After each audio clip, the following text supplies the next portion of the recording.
నమస్కారం వార్తలకు స్వాగతం. ముందుగా ముఖ్యాంశాలు. జాతీయ గీతాన్ని 7 గంటల పాటు 75 సార్లు వరుసగా ఆలపించి వరల్డ్ బుక్ ఆఫ్ రికార్డ్స్ లో చోటు సంపాదించిన అర్చనను అభినందించిన మంత్రి సత్యవతి రాథోడ్.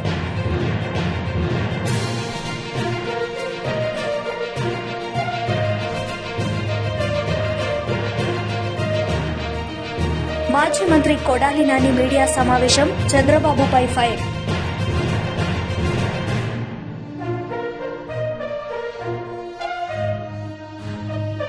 జాతీయ గీతాన్ని 7 గంటల పాటు 75 సార్లు వరుసగా ఆలపించిన వరల్డ్ బుక్ ఆఫ్ రికార్డ్స్లో చోటు సంపాదించిన అర్చనను గిరిజన సంక్షేమ శాఖ మంత్రి సత్యవతి రాథోడ్ అభినందించారు. బయో ఏషియా 20వ ఎడిషన్లో భాగంగా జరిగిన CEO కాన్క్లేవ్ ప్యానెల్ డిస్కషన్లో మంత్రి కేటీఆర్ పాల్గొన్నారు. ఈ సందర్భంగా ఆయన మాట్లాడారు. Post the COVID-19 crisis, and of course my apologies, the minister, the man behind all of this, Mr. K.T. Ramarao, please do join us on stage. Thank you very much. Cheers. For that I should be struck off stage altogether, but apologies. So again, as I was saying, let me set the context for the conversation that we intend to have here. Through the course of the pandemic, there's been a lot of focus and a lot of attention on the Indian pharmaceutical industry, but more importantly, I think the question now is how do we move, and this is a conversation that I was having with the minister earlier today, how do we move from volume to value? And this is not a new conversation for any of you here in this room. I think this is something that the pharma industry and the CEOs here on this panel have been grappling with. We have seen some changes being made, but there is a long distance to go. So without further ado, let me get the minister to kickstart on that, to carry forward the conversation that we were having this morning on what it will actually take to create an enabling environment for the Indian pharma sector to move from volume to value, and where do you believe we stand in that journey today? Thank you, Shireen. Thank you for this opportunity.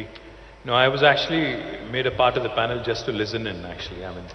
I think I wanted to hear from the captains of the industry on what they would like to see, happen in the states, at the center, and how a state like Telangana can actually do policy advocacy in terms of what the industry wants and how possibly we can get a few things done for them. But having said that, I think, just to give my state's perspective, my city's perspective, Telangana today, in fact, is one of the leading powerhouses of life sciences in the world, not just in India. As I was mentioning earlier, not only pharmaceuticals but vaccines, biotech, and then we have medtech, and now health tech. I think all of these areas, Telangana continues to be a very, very dominant player with the who's who of the industry from across the world, making it one of their most important hubs. But like you said, if we have to move from volume to value approach, I think the 3 key things. 1, innovation. I think that is extremely important because as we move forward, we see lots of innovation coming in the form of, as Vas was mentioning this morning, augmented intelligence. Not artificial intelligence, but augmented intelligence. I think that's going to be one of the key things. Secondly, we have to operate on scale if we really have to ensure that we compete with the large manufacturing, countries of the world, destinations of the world. We have to operate and think on scale. And thirdly, most importantly, I think IP protection and regulatory data framework that is required from the government side to make sure that any innovator feels confident that they can do business in India without having to worry about, data security or data being, taken away, or, their patent laws not being infringed upon. So I think these 3 things together, innovation, IP protection, and of course operating on scale, I think these 3 things will really make a huge difference. Yes, I would imagine that they will make a big difference, but let's address each. In India, we used to look for people from IDPL and used to do research work because it was brilliant research. And if you look at that with 2 and maybe few more industries, that was the start. And look what an ecosystem it has come to. And I was listening to the minister, almost 40% of generics are made out of this Telangana. And in terms of vaccine volumes, we are about 30%. That's what 35%. 35% of the vaccine Of volumes global of global Yeah. is being made here. Coming back to your question on capital constraints, see, there are two ways to look at innovation. One is very early. This kind of work is not blue sky, but I would say, let's say in pharma terms, we say call it target discovery. This is done really in academia. Now, where does academia get money? Now, they need to get grants. And those grants, if you look at US system, you get NIH, and there are other government agencies which give grants for the very early stage research. So in India, the grants do come from the Ministry of Biotech, but that grant level has to be increased. The second, so if you have good early stage research in academia or institutions, you will start to get that, because they file patents, it will come to the industry, and industry then picks it up for their early stage research. And I think in India, capability, especially for, if you divide pharma into three areas, small molecules, biotherapeutics, or innovative like CAR-T cell, that's very advanced. So small molecule, I think India has full capability. And even for monoclonal antibodies, early stage research, we have full capabilities here. And the only thing which we lack in terms of capital is what Satish mentioned. When you translate it into clinic, that's when big bucks come in. So two ways to build that up. In US, the biotech ecosystem is very powerful. Now that ecosystem of biotech has not come in. The tech part has come in. And I can see them coming in now, because you're starting to see Indian companies sometimes taking their early stage research and going to US and getting it funded. So that funding is starting to happen. Even companies like, I can name many companies from India who have done it. So the way for Indian companies to get into this game is two ways. If I take another minute to explain it to you. One is take it to proof of concept and then partner and license with big pharma. Because big pharma's capability to commercialize the drug is huge. So that way you get an early entry, you get experience, and then when it comes to after success, you can then build on it. So that is the first way to do it. The other way is to sell the product at an early stage. So that you recover some money, go back and do some more research. So the capital problem can only be solved by partnering with big pharma at the initial level. And if I look at some of the companies now are taking it fully also. Like in nuclear medicine, there is one drug in cancer, we are doing a full clinical. But because it's not $1 billion drug, it's I would say it's a $100 million drug. So we can do it. But when it comes to $1 billion drug and taking risk, I think we have still some room to go. Glenn Saldana, I want you to come in on that and take us through the Glenmark example of how you've been actually able to address it, because you've taken forward one of the models that we just heard there from Hari Bhartiya. So Shireen, good evening. We've been working in innovation. Station గన్పూర్లోని శివాజీ చౌక్లో street corner సమావేశంలో BJP రాష్ట్ర అధ్యక్షుడు బండి సంజయ్ పాల్గొన్నారు. ఈ సందర్భంగా ఆయన ప్రసంగించారు. తాత పేరు ఎప్పుడు రాలే, నాయకుడి పేరు ఎప్పుడు రాలే, నీ చరిత్ర ఇది. నువ్వు తెలంగాణ ఉద్యమంపై చిప్పులు అడిగిన అమెరికాల, నీ బతికే పిచ్చ బతికే అమెరికాల. ఉద్యమం స్టార్ట్ అయినాక వచ్చి ఈ ఆలయ చౌరస్తాకి వచ్చి అమ్మలకాయ కంకులు కాల్చుంటాయి, కంకులు కాల్చుంటూ ఫోటో దిగిన చరిత్ర నీది. హోటల్లో దోషాలు ఛాయలు వస్తే ఛాయకాలే ఫోటో దిగిన చరిత్ర నీది. ఊళ్ళో సంఘాలు చెప్పులు కుడుతుంటే పోయి చెప్పులు కుట్టే అక్కడ పోయి ఫోటో దిగిన చరిత్ర నీది. ఊరు ఊడ్చే శానిటేషన్ సిబ్బంది పోయి చీపులు బట్టి ఊడ్చడం నటించిన చరిత్ర నీది. కానీ బండి సంజయ్ చరిత్ర అట్లా కాదు, భారతీయ జనతా పార్టీ చరిత్ర అట్లా కాదు. 2005 నుంచి 2011 వరకు 5 సంవత్సరాలు 7 సార్లు జైలుకి ధర్మం కోసం, దేశం కోసం, సమాజం కోసం అనేక ఉద్యమాలు నిర్మించి ఈ హిందూ ధర్మ పరిరక్షణ కోసం జైలుకు 5 సంవత్సరాలు 7 సార్లు జైలుకు పోయిన ఘనత బండి సంజయ్ భారతీయ జనతా పార్టీది. నీ చరిత్రది నీ అయ్య పేరు చెప్పుకొని నీ తెలంగాణ ఉద్యమం పేరు చెప్పుకొని ఇవాళ రాజ్యం వెళ్తున్నావు. ఏం చేసిండక తెలంగాణలో కేసీఆర్ ఎప్పుడైనా దొంగ దీక్ష చేసిండు ఖమ్మం హాస్పిటల్లో. రాత్రంతా దీక్ష చేసిండు. మీడియా వాళ్ళు వచ్చే టైం టక్కనన్నా మీడియా వస్తాడని తప్పని సౌండ్గా అన్నాడు. మీడియా వాళ్ళు పోయిందని మన మంది ఆగిండు. ఇటువంటి చరిత్ర నీది కుటుంబాన్ని. కాబట్టి అక్క వాళ్ళందరి పక్కన పెట్టి ఇవాళ పోలింగ్ బూత్ సమావేశం నడుస్తున్నాం. ఇవాళ ఆలయంలో సమస్యలు చెప్పిండు. మా జైగారి సమస్య చెప్పింది. ఇవాళ ఏదైతే అండర్ పాస్ అది కేంద్ర ప్రభుత్వం చేసాం, రాష్ట్ర ప్రభుత్వం చేసేది చేయలే, ఇక చేయడు. ఎన్నికలప్పుడు రాగానే మళ్ళా రేపు వస్తారు, కొబ్బరికాయ పక్కా కొడతారు, మేమే చేస్తాం చెప్పుకుంటారు. కేంద్ర ప్రభుత్వం పేరు రాలేదు. అన్న బ్రిడ్జ్ సంగతి చెప్పిండు. ఆ బ్రిడ్జ్ కట్టినే ఉంటది. ఇలా నీళ్లు వస్తున్నాయి అన్న, అందరికి తాగునీళ్ళు వస్తున్నాయన్న. మరి నీళ్ళు ఏం చేసింది తెలుసా? అక్కడ 42,000 కోట్లు ఖర్చు పెట్టిండక. 42,000 కోట్లు ఖర్చు పెట్టినా తెలంగాణలో ఈ ఆలేరులో ఈ యాదాద్రి భువనగిరి జిల్లాలో ఈ ఆలేరులో ఇంటింటికి నల్ల కనెక్షన్ ఇచ్చిన మా అమ్మల అక్కలు అన్నలు తమ్ములు అందరూ కూడా మంచిగా ఫిల్టర్ వాటర్ మంచిగా తాగుతున్నారు. ఇక్కడ దేశంలో ఎక్కలేదు. కేవలం ఆలేరులో ఇచ్చిన మొత్తం ఆలేరులో ఇంటింటికి నీళ్ళు ఇచ్చినట్టారు. ఇలా నీళ్ళు ఇస్తే ఇలా గుక్క నీళ్లు ఇవ్వని ముఖ్యమంత్రి మనకెందుకో ఒక్కసారి ఆలోచన. ఇక్కడికి ఇంతమంది ఉన్నారు అక్క, మీరు ఎవరికైనా డబ్బులు పెట్టి వచ్చినా అక్క చెప్పక్క. దానికి అక్కడ అవుతున్నాం. ఎవరికైనా వచ్చినా అక్క డబ్బులు పెట్టి ఒక్కరికన్నా నాలుగు చెప్పక్క ఒక్కరికి. మరి మోడీ సార్ ఏమో 2,40,000 ఇల్లు ఇచ్చినాక ఎన్ని ఇచ్చిండు? 50,000 కాదు, 1,00,000 కాదు, 2,40,000 ఇల్లు ఇచ్చినాక మరి ఆరేళ్ళు ఏం పాపం చేసినాక మీరు కారు గుర్తు ఓటేస్తారు కదా. ఓటేసిరా ఓటేయకుండా ఎమ్మెల్యే ఎందుకు వెళ్తారక్క? ఇక్కడ ఎమ్మెల్యే పొత్తుపూట పైన చంపుతారు. లండన్ లో అమెరికా పెట్టుబడి వెళ్తారు. వాళ్ళు పెడుతున్నారు లేదా?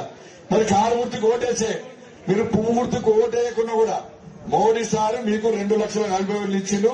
ఈ ఆలేరుకు నీ ఇల్లు ఇచ్చింది. మరి ఏడవా ఇల్లు ఎందుకు ఇస్తలేరు? అడగాల లేదా? అడగడానికే అడుగుమని చెప్పడానికే మీడియాకి వచ్చాక 2,40,000 మోడీ సార్ ఇస్తే కేసీఆర్ సార్ ఇల్లు ఇస్తాడక. ఎందుకు ఇస్తలేదంటే అబ్బో ఆలేరులకు మోడీ సార్ ఇచ్చిన ఇల్లు ఇస్తే, పువ్వు గుర్తులు ఇచ్చిన ఇల్లు ఇస్తే వీళ్ళందరూ పోయి పువ్వు గుర్తుకు ఓటేస్తారు కాబట్టి ఇల్లు అంటాడు. మళ్ళీ రేపు ఎన్నికలప్పుడు వస్తాడు, ఒక్కరికో ఇద్దరికో ఇల్లు ఇస్తాడు. మళ్ళీ ఓట్లు వేసుకొని పత్తాలే కూడా పోతాడు. అందుకే మీకు ఇల్లు కావాలంటే ఇంకా పక్క రాష్ట్రంలో ఇచ్చినాక మేము పక్క రాష్ట్రంలో సంవత్సరం లోపల 70,000 ఇల్లు కట్టించినాం. 70,000 ఇల్లు సంవత్సరం లోపల పువ్వు గుర్తు కట్టించిందాడ. రాష్ట్ర తెలుగు మహిళా ప్రతినిధి యార్లగడ్డ సుచిత్ర మీడియా సమావేశం నిర్వహించారు. ఈ సందర్భంగా ఆమె మాట్లాడారు.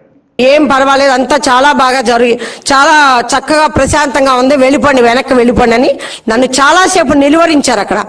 అయినా సరే నేను వేరే రూట్లో ఎలాగోలా ఆఫీస్లోకి వెళ్ళి అక్కడ ఉన్న విధ్వంసం అంతా చూస్తూ ఆ ఫర్నిచర్ అంతా పగలగొట్టేశారు. అన్ని చూస్తూ ఉంటే ఈలోపు ఆ దొంతు చిన్నగారి కారు తగలబెడుతున్నారని తెలిసి మేము రోడ్డు మీదకి వచ్చాం పోలీసులను అడగడానికని రోడ్డు మీదకి వచ్చామండి. నేను, సాయి కళ్యాణి, కొంతమంది వచ్చి గట్టిగా పోలీసుని నిలదీశాం. ఎందుకని? మీరే దగ్గరుండి వైకాపా కార్యకర్తలకి అండగా ఉండి వైకాపా కార్యకర్తలతో ఈ రకమైన దాడులు చేయించడం ఏంటి? ఈ రోజు నేను ఆఫీస్లోకి వెళ్తుంటే నన్ను ఇంతసేపు నిలువరించి ఆ పక్కన దొంతు చిన్నగారి కారు తగలబెడతా ఉంటే మీరే వాళ్ళకి సపోర్ట్ వెళ్ళి వాళ్ళతో ఈ దాడులు చేయించి మళ్ళీ ఆ కారు తగలబెట్టచ్చటం ఏంటి అని మేము గట్టిగా అడిగినందుకు మమ్మల్ని సరేనమ్మా రండి, మీరు ఒకసారి రండి ఇటు చూద్దరుగానని మమ్మల్ని బారికేడ్లు తీసేసి రమ్మన్నారండి. నేను, సాయి కళ్యాణి ముందుకు వెళ్ళాం. కొంచెం వెళ్ళగానే మమ్మల్ని గబగబా వ్యాన్లో ఎక్కిచ్చేశారు, పోలీస్ వ్యాన్లోకి ఎక్కిచ్చేశారు. అసలు ఎందుకు ఎక్కిస్తున్నారు ఏంటి, మేమేం చేసాం, మేము ఒక ప్రశ్నించాం, మిమ్మల్ని ప్రశ్నించినందుకు ఎందుకు ఎక్కిస్తున్నారు అని అంటే కూడా ఏమీ సమాధానం చెప్పలా. అసలు 6 తర్వాత మమ్మల్ని ఎక్కించడం ఏంటి, రాత్రిపూట ఆడవాళ్ళంటే ఏం సమాధానం చెప్పకుండా మీరు ఎక్కాల్సిందే బలవంతంగా మా ఇద్దరిని ఎక్కించారు. అప్పటి నుంచేనండి రాత్రి సుమారు ఆ టైంలో 7:30 ఆ టైంలో మమ్మల్ని వ్యాన్ ఎక్కించి అప్పటి నుంచి తిప్పుతానే ఉన్నారు. మొత్తం ముందు కంకిపాడు అన్నారు, కంకిపాడు దాటిపోయింది. ఉయ్యూరు అన్నారు, ఉయ్యూరు దాటిపోయింది. ఎటు తీసుకెళ్తున్నారో తెలియదు. తర్వాత పామర్ రావచ్చండి అన్నారు, పామర్ తీసుకెళ్లి అయిపోయింది. ఆ తర్వాత బందర్ ఏమో అన్నారు. బందర్లోకి వెళ్ళాం. బందర్లోకి వెళ్ళేసరికి నైట్ 10:30 అయిందండి. ఎక్కడ తీసుకెళ్తా అంటే బందరు దాటిపోయి మంగినపూడి వైపు వెళ్తున్నామని చెప్పి మంగినపూడిలో ఒక చోట వాటర్ బాటిల్స్ ఇచ్చారు. మమ్మల్ని దిగనివ్వలా, దిగటానికి వీల్లేదు, వాటర్ బాటిల్స్ తీసుకోండి అన్నారు. ఆ తర్వాత ఒక మట్టి రోడ్డులో చిమ్మ చీకటి, ఒక స్ట్రీట్ లైట్ లేదు, అలాంటి మట్టి రోడ్లో మమ్మల్ని లోపలికి తీసుకెళ్లి రాత్రి 11:30 కరెక్ట్గా 11:28 అనుకుంటండి వ్యాన్ ఆపారు. ఎక్కడ ఆపారు ఏంటి అంటే దిగండి అన్నారు. ఎందుకు దిగాలి, మీరు ఎక్కడ ఆపారు చెప్పండి అంటే ఇది మంగినపూడి పోలీసు ట్రైనింగ్ క్యాంప్ అండి, ఈ క్యాంపులో ఆపాము, దిగండి అన్నారు. మేము దిగితే అక్కడ ఒక 4 గదులు ఉన్నాయండి, ఒక 3 ట్యూబ్ లైట్లు ఉన్నాయి. ఒక పక్కన మొత్తం సముద్రం, ఒక పక్కన మొత్తం ఇసుక తుప్పలో చిమ్మ చీకటి. ఈ మధ్య చంద్రబాబు నాయుడు బాలకృష్ణలా ప్రవర్తిస్తున్నారని ఆరోపించారు మాజీ మంత్రి కొడాలి నాని. ఈ సందర్భంగా మీడియాతో ఆయన మాట్లాడారు. వాగుతాడు, ఇవన్నీ నిజం అనుకుంటారు ఆ పిచ్చి తమ్ముళ్ళు అనుకుని వాళ్ళు రెచ్చిపోతారు. రెచ్చిపోయి పోలీసు వాళ్ళని కొడుతున్నావా, ప్రెస్ వాళ్ళని కొడుతున్నావా, ఎవరిని కొడుతున్నావా చూడకుండా ఎవడవడం అయితే ఆడి బుర్రబాగలు కొడతారు. ఊరంతా తిప్పి కోర్టు తీసుకెళ్లి సెంట్రల్ జైలుకి పంపిస్తే అప్పుడు అర్థం అవుద్ది వాళ్ళకి. ఈ అమ్మ వీడు పోకోడిగాడు ఎన్ని పోకోడి మాటలు చెప్పాడు, వీడి మాటలు మనం అయిపోయామని. వీడు దొంగల పడిన 6 నెలల కుక్కలు పోయినట్టు నెమ్మదికి వెళ్ళి వాళ్ళని పరామర్శించి ఆ తగలడిపోయిన స్ట్రీట్లని ఇవన్నీ చూసి అక్కడికి వెళ్ళి గన్నవరంలో ఇప్పుడు గన్నవరం మీదకి వస్తాయని చెబుతున్నారు. ఏమన్నా వీడేవాడండి పిచ్చోడు వచ్చాడు, వీడు ప్రతిపక్ష నాయకుడు బ్లాక్ క్యాట్ గీక్ క్యాట్ పెట్టుకొచ్చి ముఖ్యమంత్రిని కూడా నువ్వు రా ముసుగులో మన ఇద్దరం కొట్టుకుందాం అని చెబుతున్నాడు. వీడికి మైండ్ చెడిపోయింది, పిచ్చి హాస్పిటల్ అన్న చేస్తాను, జైల్లో అన్న చేస్తాను. ఆ గన్నవరం ప్రజలు ఒకటే గోల్ చేస్తున్నారు. అక్కడ ఏమీ లేదు. ఈ లోకేష్ గారి మొన్న వెళ్ళి కరిచినట్టు ఉన్నాడు. తారకరత్నం చనిపోయినప్పుడు చంద్రబాబు ఇంటికి వెళ్ళాడు 2 రోజులు రెస్ట్కి. ఆ రోజు ఏదో కొరికినట్టు కరిచినట్టు ఉన్నాడు ఈ పిచ్చుకొక్క. వీడికి ఎక్కింది ఆ పిచ్చి. ఎక్కి ఇక్కడికి వచ్చి ఇవన్నీ అసలు జరుగుతాయా భారతదేశంలో?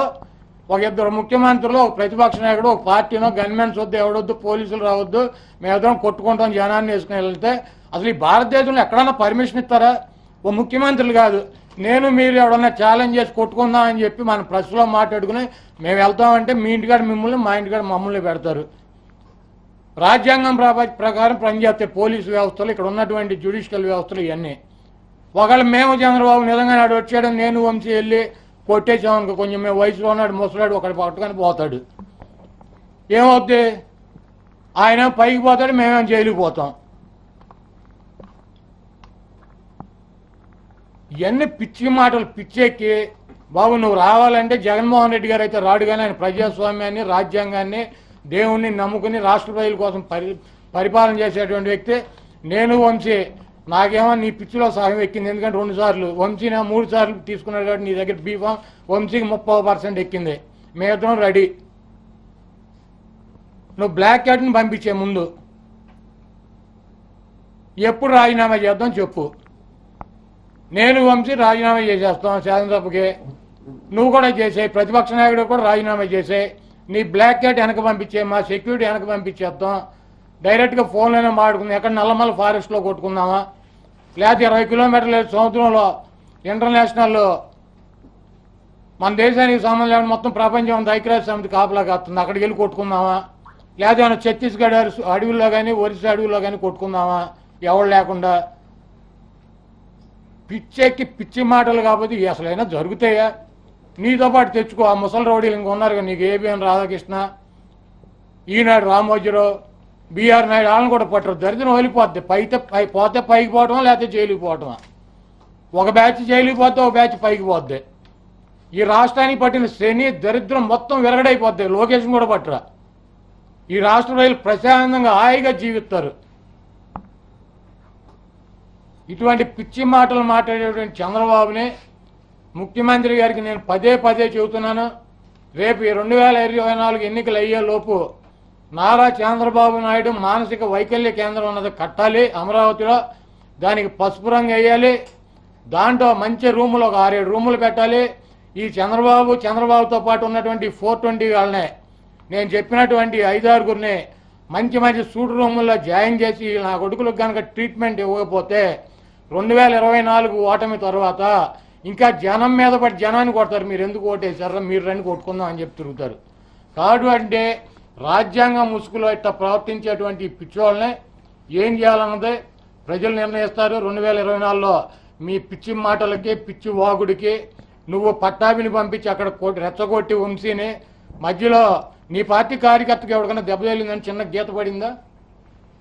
వైఎస్ఆర్ కాంగ్రెస్ పార్టీ కార్యకర్తకు ఒక చిన్న గీత పడిందా? ఇనోవా కారులో 2 సీట్లు తగలండి. పాప పోలీసు వ్యవస్థ వాళ్ళిద్దరికి గొడవ జరుగుతుందని చెప్పి మధ్యలో ఉంటే సిగే తలకాయ బయలింది. ఇంటెన్సివ్ కేర్లో ఉన్నాడు. ఇప్పుడు వాడు స్టిల్ ఆ పోలీసు వ్యవస్థ మీద నిందలేస్తాడు. వెళ్ళి మీ తాట తెత్తా, మీ తొక్క తెత్తా, నా బొచ్చు తీసేది, నీ చుట్టూత కాపులు ఉంది వాళ్ళే. ఎవడోడికి మెంటలెక్కి ఏంటి మమ్మల్ని చూసేదని చెప్పి వాడిని గన్ని తెత్తే ఏమవుతావు? కాదు, నువ్వు పోలీసు వ్యవస్థను కాపలా పెట్టుకుని నువ్వు చుట్టూత వలయం వేసుకుని రోప్ పార్టీ వేసుకుని వాళ్ళు నీ కాపలా కాసి నిన్ను తీసుకెళ్తే నేను రాగానే మీ తాట తెత్తా, మీ తోలు తెత్తా, మీరేమనుకుంటున్నారు? టీడీపీ పోలిట్ బ్యూరో సభ్యులు యనమల రామకృష్ణ మీడియా సమావేశం నిర్వహించారు. ఈ సందర్భంగా ఆయన మాట్లాడారు. కూడా రావడం లేదు, వేరే చోట పెట్టుకుంటున్నారు. దీనివల్ల దెబ్బతినేది ఏమంటే యూత్ దెబ్బతింటారు. మన ఈరోజు చూస్తే మనకి అన్ఎంప్లాయ్మెంట్ దాదాపు వీళ్ళు గవర్నమెంట్ లెక్కల ప్రకారం 8-9% ఉండొచ్చు. కానీ బయట మనం చూసినట్లయితే మామూలు సర్వే చేసినట్లయితే దాదాపు 16-17% అన్ఎంప్లాయ్మెంట్ రేట్ ఉంది. ఈ ఎంప్లాయ్మెంట్ కూడా వాళ్ళు చెప్తున్నటువంటి 1% ఉంటే అది హైలీ స్కిల్డ్ పర్సన్స్కి ఉంటుంది. సో హైలీ స్కిల్డ్ స్టూడెంట్స్ మాత్రమే ఎంప్లాయ్మెంట్ ఉండొచ్చు. కానీ అటు లో స్కిల్డ్ మిడిల్ స్కిల్డ్ ఉండేటువంటి జనాలకు మాత్రం ఎంప్లాయ్మెంట్ లేదు. ఈనాడు బిఏ చదువుకున్న వాళ్ళు కానీ వీళ్ళంతా కింద ఉన్నటువంటి వాళ్ళు, ముఖ్యంగా పేదవర్గాలు ఏదైతే అన్స్కిల్డ్ లేబర్ ఉన్నారో పేదవర్గాలు నష్టపోతున్నారు ఈ యొక్క ప్రవర్తన వల్ల. వీళ్ళు వచ్చేటువంటి ప్రజా వ్యతిరేక నిర్ణయాల వల్ల, తర్వాత ఇన్వెస్ట్మెంట్స్ రాకపోవడం వల్ల ఎవరైనా ఇండస్ట్రీ పెడతామని వస్తే మాత్రం వాళ్ళు కమిషన్ అడగడం వెనక్కిపోతున్నారు. వీళ్ళు కమిషన్ ముఖ్యమా, రాష్ట్రానికి ఇన్వెస్ట్మెంట్ ముఖ్యమా అనేటువంటి ఆలోచించుకుంటలేదు. వీళ్ళు కమిషనే ముందు అడుగుతున్నారు. అలా చాలా ఇండస్ట్రీస్ ఇంతకుముందు మేము గవర్నమెంట్లో ఉన్నప్పుడు కూడా అట్లాగే పోయింది. వోక్స్ వ్యాగన్ వాడు వైజాగ్ వచ్చేటువంటి వోక్స్ వ్యాగన్ అప్పుడు తరలిపోయింది. వైఎస్ఆర్సీపీ ప్రధాన కార్యదర్శి సజ్జల రామకృష్ణారెడ్డి మీడియా సమావేశం నిర్వహించారు. ఈ సందర్భంగా ఆయన మాట్లాడారు. సిట్ దానికి వెళ్ళారు, గతంలో సిబిఐ దానికి వెళ్ళారు, వాటిలో ఎక్కడా చెప్పలేదు. నిన్న ఆమె ఖండించింది, నేను చెప్పలేదని. ఏదావాత మనకు కనపడుతున్నది ఏంటంటే సిబిఐ టేకప్ చేసిన దగ్గర నుంచి చంద్రబాబు నాయుడు గవర్నమెంట్ ఉన్నప్పుడు 3 నెలలు 4 నెలలు ఇప్పుడు మేము వచ్చేంత వరకు ఉన్న సిట్ రిపోర్టు కానీ, మా తర్వాత మేము వచ్చిన తర్వాత జగన్మోహన్ రెడ్డి గారి ప్రభుత్వం చేసిన సిట్ రిపోర్టు కానీ, వాటి నుంచి జనరల్గా లీడ్ తీసుకొని మొదలు పెట్టాలి.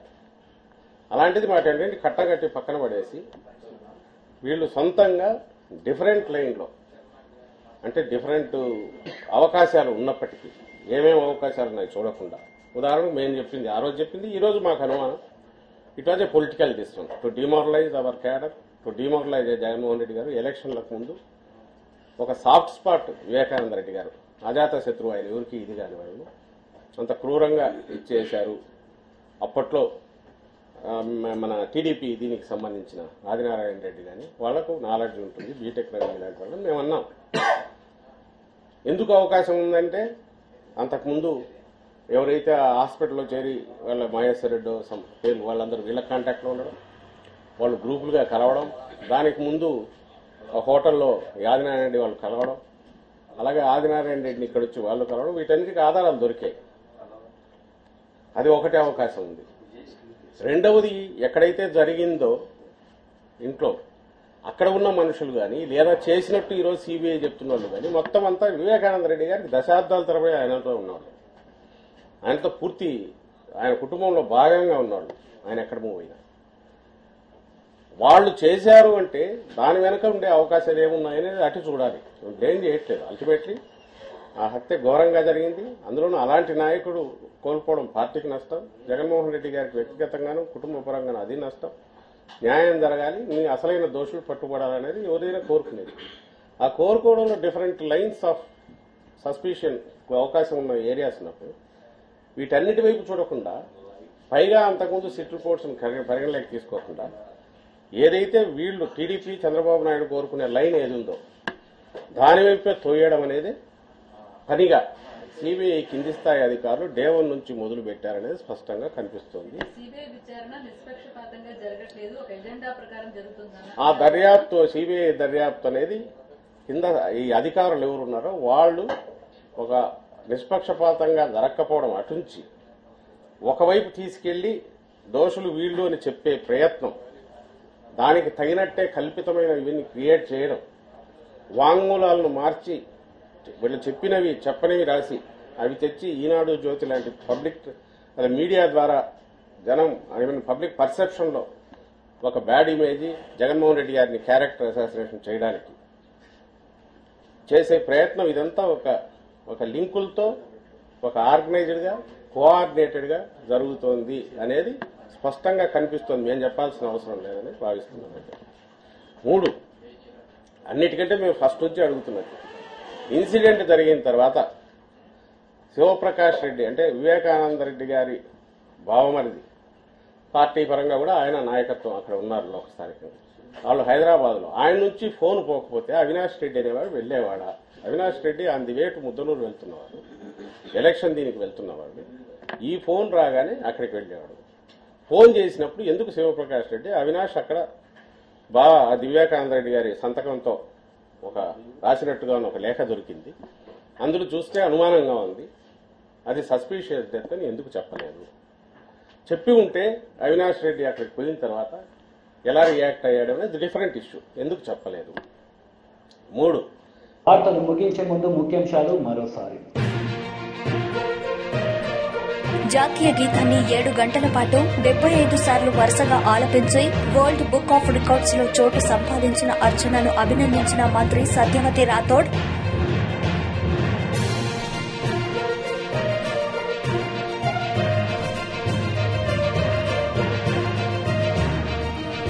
మాజీ మంత్రి కొడాలి నాని మీడియా సమావేశం, చంద్రబాబుపై ఫైర్.